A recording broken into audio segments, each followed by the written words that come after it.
Indian politics की सबसे dangerous गलती क्या है?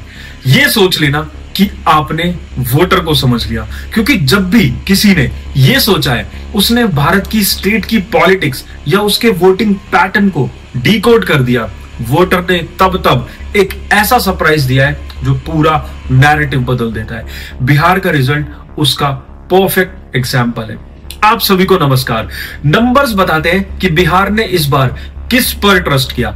एनडीए ने हिस्टोरिक लैंडस्लाइड जीत ली है और लगभग 202 सीट्स के साथ पूरा बिहार इलेक्शन उनके नाम हो गया है। बीजेपी अराउंड 89, जेडीयू अराउंड 85, महागठबंधन सिर्फ 35 से 40 सीट्स में सीमित हो गए। बिहार इंडिया का तीसरा सबसे ज्यादा आबादी वाला राज्य है, उत्तर प्रदेश और महाराष्ट्र के बाद, जिसकी आबादी लगभग 13 करोड़ है, जिसमें यूरोप के काफी छोटे देश समा सकते हैं। स्पेसिफिकली जर्मनी और पोलैंड की कंबाइंड पॉपुलेशन भी बिहार से कम है और बिहार 40 लोकसभा सीट्स देता है। मतलब यहां का रिजल्ट नेशनल पॉलिटिक्स को काफी ज्यादा इंपैक्ट करता है। ये इलेक्शन वही हुआ जहां यूथ माइग्रेशन बहुत ज्यादा है। एस्टिमेट्स के हिसाब से लगभग 2.5 से 3 करोड़ लोग अपने स्टेट से बाहर काम करते हैं एक बेहतर रोजगार के लिए। कास्ट पॉलिटिक्स की लॉन्ग हिस्ट्री है। लगभग 63% बिहार की जनता पिछड़े वर्ग यानी बैकवर्ड क्लास से बिलोंग करती है। ये बिहार है, एक राज्य जहां हर वोट का रंग है, हर बूथ पे कहानी है। जब रिजल्ट आया तब सिर्फ एक चीज साफ हो गई, ये सिर्फ एक इलेक्शन नहीं था, ये एक मैंडेट चेंज, एक सिग्नल, एक रीसेट भी था। आप सोच रहे होंगे कैसे, क्यों, किस लिए, क्यों ये इलेक्शन इतना स्पेशल था, कैसे भारतीय जनता पार्टी इतनी बड़ी जीत ले गई और क्यों प्रशांत किशोर का प्लान फेल हुआ। बीजेपी इतनी बड़ी जीत कैसे ले गई? पहला, महिला वोटर्स का बड़ा सपोर्ट। इस बार बिहार में महिला वोटर्स रिकॉर्ड संख्या में निकली। एनडीए, जेडीयू की जो स्कीम्स थी, जैसे महिलाओं के खाते में डायरेक्ट पैसा, सिलेंडर सपोर्ट, घर घर टॉयलेट, सेफ्टी, उन्होंने काम किया। इसलिए महिला वोट का मेजर हिस्सा एनडीए के पास गया।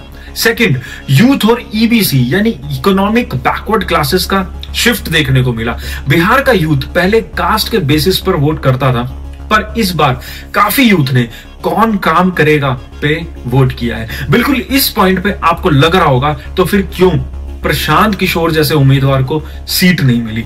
इस पर बस मैं थोड़ी देर में आऊंगा। ईबीसी एक्सट्रीमली बैकवर्ड क्लासेस जो बिहार के सबसे बड़ा ब्लॉक है, उन्होंने भी एनडीए को ज्यादा सपोर्ट किया। इसका रीजन सिंपल है, उनको लगा कि उनके लिए ज्यादा स्कीम्स और बेनिफिट्स आए। तीसरा, नीतीश फैक्टर।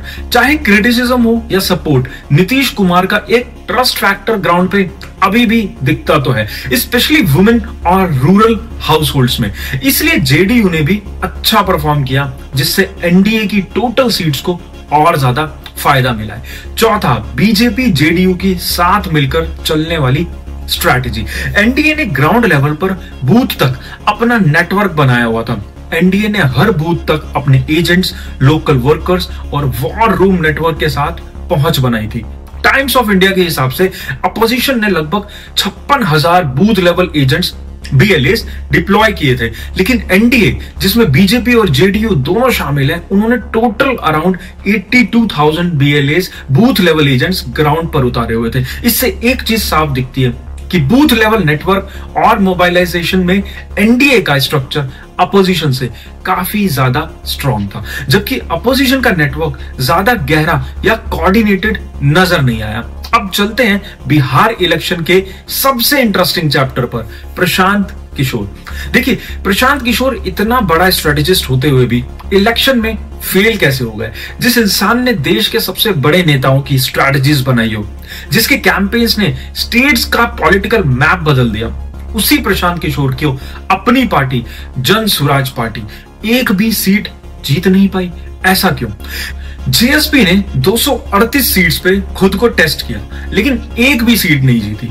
उनका वोट शेयर अप्रोक्सीमेट 2 से 3% ही रहा। मतलब हर 100 में से सिर्फ 2 से 3 ने जेएसपी को वोट दिया। और हालत ये थी कि कई जगह जेएसपी का कैंडिडेट नोटा से भी पीछे रहा। आखिर ऐसा हुआ क्यों? ग्रासरूट्स ऑर्गेनाइजेशन बना ही नहीं। प्रशांत किशोर की सबसे बड़ी प्रॉब्लम या गलती थी ग्राउंड नेटवर्क का ना होना। उनकी रैलीज इंप्रेसिव थी, स्पीचेस वायरल हो रहे थे, लेकिन booth level cadre almost missing था। बिहार जैसे स्टेट्स में इलेक्शन का असली गेम वही होता है, गांव, बूथ, पंचायत लेवल पर। यहां जेएसपी का स्ट्रक्चर वीक नजर आया। बिहार में कास्ट इक्वेशंस सिर्फ पॉलिटिकल साइंस का चैप्टर नहीं है, ये ग्राउंड रियलिटी है। प्रशांत किशोर ने इस लोकल कास्ट नेटवर्क इकोसिस्टम को इग्नोर किया। People liked his ideas, but उन्हें अपने लीडर वो तभी लगते जब उनका कास्ट नेटवर्क सपोर्ट करता। जेएसपी इस टेस्ट में फेल होती देखी। मैसेजिंग स्ट्रांग था लेकिन वोटर तक नहीं पहुंचा। पीके का messaging, development, corruption, youth change सब अच्छा था, मैसेज वायरल हुए, लेकिन वोटर कन्वर्ट नहीं हो पाए। जेएसपी की कैंपेन डिजिटल और अर्बन जोन्स में बस क्रिएट करती थी, पर रूरल वोटर तक वो इफेक्टिवली नहीं पहुंच पाई। रॉन्ग टाइमिंग और रॉन्ग डिसीजन। जब बीजेपी जेडीयू अलाउंस ने ग्राउंड पे साल भर से ग्राउंड नेटवर्क बनाया हुआ था, तब जेएसपी कंपैरेटिवली लेट स्टार्ट लिए हुए थे, और एक तरफ ट्रेंड बूथ नेटवर्क, दूसरी तरफ न्यूली फॉर्म्ड ऑर्गेनाइजेशन, तो डिजाइन मिसमैच हो गया। तो ये कहना शायद गलत नहीं होगा कि इमेज तो प्रशांत किशोर की स्ट्रेटेजिस्ट की थी, मास लीडर की नहीं। यही इंपॉर्टेंट पॉइंट है कि प्रशांत किशोर की स्ट्रेटेजिस्ट वाली इमेज उनकी लीडर वाली इमेज में कन्वर्ट नहीं हुई। मतलब लोग उन्हें एडवाइजर तो मानते हैं, लेकिन अपना सीएम फेस या लोकल रिप्रेजेंटेटिव नहीं मान पाए। ग्राउंड पॉलिटिक्स में ट्रस्ट होने के लिए लोगों को आपकी पर्सनल और लोकल प्रेजेंस चाहिए होती है। पीके अभी भी इस ट्रांसफॉर्मेशन फेज में है, लेकिन इस इलेक्शन में वो जंप नहीं मिल पाया। ये बिल्कुल ऐसा था कि एक वर्ल्ड क्लास कोच खुद फुटबॉल ग्राउंड में उतरकर मैच खेलने आए। स्ट्रेटजीज बहुत स्ट्रॉन्ग थी, लेकिन प्लेयर बनने के रूल्स, ग्राउंड रियलिटी अलग होती है। प्रशांत किशोर की टीम हाई प्रोफाइल थी, लेकिन team chemistry plus grass roots missing था। बिहार में अपोजिशन इतनी बुरी तरह से क्यों हारा? देखिए, कास्ट पॉलिटिक्स पुरानी हो गई। अपोजिशन ने ज्यादातर मुस्लिम प्लस यादव MY का कॉम्बिनेशन पर ही फोकस किया था, लेकिन इस बार वोटर्स ने बताया कि उनके लिए ज्यादा इंपॉर्टेंट है महिला प्लस यूथ, न्यू MY। ये शिफ्ट अपोजिशन ने ठीक से पहचाना या समझा ही नहीं। दूसरा रीजन, ग्राउंड लेवल पर प्रेजेंस कमजोर थी। जहां Bharatiya Janata party, Janata Dal United, NDA हर बूथ तक अपना नेटवर्क बना चुकी थी, लोकल वर्कर्स, बूथ एजेंट्स, प्रभारी, वहीं अपोजिशन ज्यादातर रैलीज और स्पीचेस तक ही सीमित रही। तीसरा रीजन, नैरेटिव कंट्रोल एनडीए के पास था। वोटर्स ने महसूस किया कि उन्होंने कुछ तो डिलीवर किया है, women welfare, infrastructure, law and order. Opposition का मैसेज क्लियर नहीं था, इसलिए बैटल फील्ड पे उनका नैरेटिव फेड होने लगा। मैनिफेस्टोस एंड एनडीए अलायंस एंगल। अब क्या होगा?